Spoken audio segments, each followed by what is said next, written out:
اللہ کے نیک بندے جا رہے تھے سفر میں، پیاس لگی،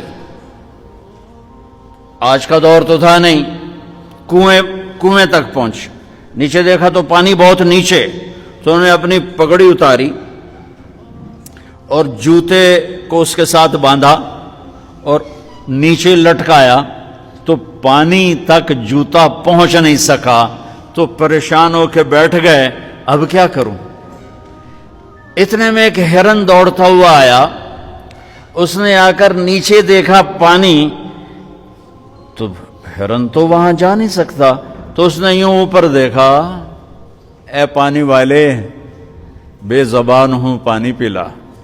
تو پانی ابلتا ہوا اوپر اٹھا اور منڈیر کے آ کے برابر لگ گیا۔ ہرن نے پانی پیا، ہرن کی طفیل اس انسان نے پیا، ہرن پیچھے موڑا، پانی نیچے گیا، تو اس کے منہ سے بے ساختہ نکلا کہ میں انسان، میرے لیے تو پانی اوپر نہیں آیا اور یہ جانور کے لیے اوپر آیا۔ غیب سے آواز آئی، تو رسی کا سہارا ڈھونڈتا رہا، اس نے مجھے پکارا،